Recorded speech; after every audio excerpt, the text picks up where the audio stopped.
Hey everyone, the last Shoegazer here, back with another Wild Eye movie review. Today we're going to be talking about 2014's Scream Park. As you can see, it has Hellraiser's Doug Bradley. He makes a pretty cool appearance in this indie film.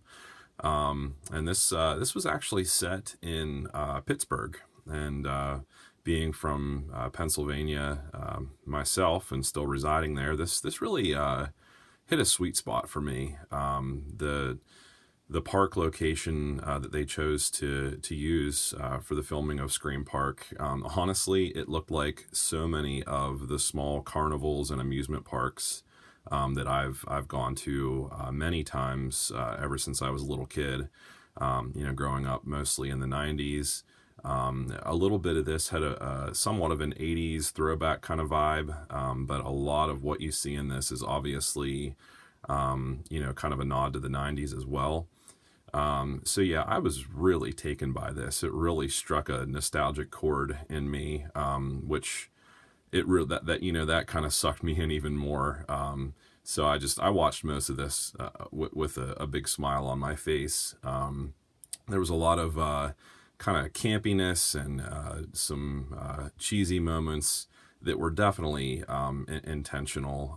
The acting was overall pretty good, aside from some of those intentional cheesy moments.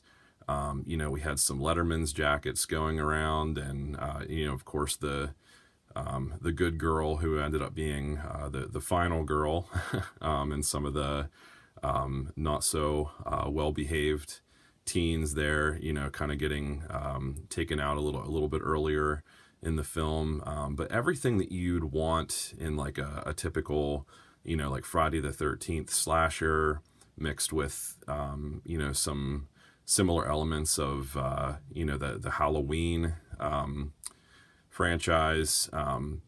This definitely paid tribute to those films. We have two killers here. This guy being one of them.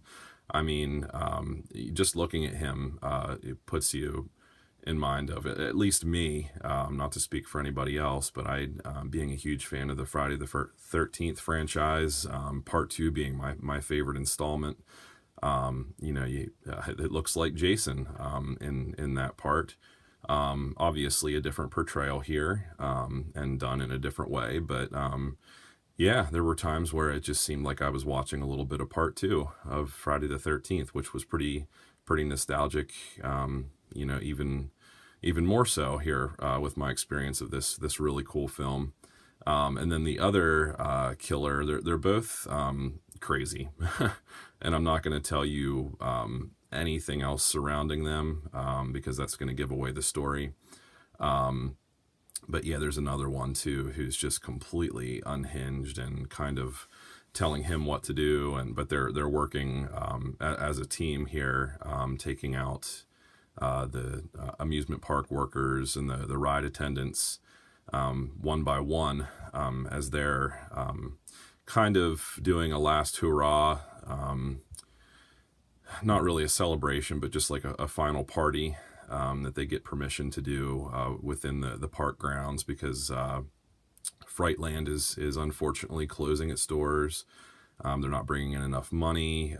It does look like a kind of an old, out of date kind of park. They're not really able to bring in as many people anymore. You can tell even the first couple scenes before the rides and everything shut down for the evening, right before the party starts.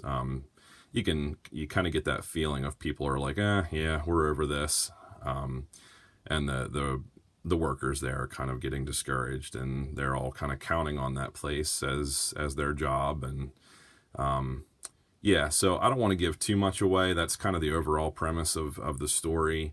I'm going to show the back here, but yeah, it says at the top, brings to mind Black Christmas or John Carpenter's Halloween. While it doesn't, promote itself as being on the same level as those films, I would say at least it does play tribute a little bit to the Halloween films. The first guy here, definitely some of his movements and some of the shots there put you in mind a little bit of Michael Myers. kind of big and dopey, and the guy here in the middle picture with that really cool mask on, like I said, he's a little bit more intense and psychotic and kind of the ringleader of the pair. And yeah, he did a really cool job as well.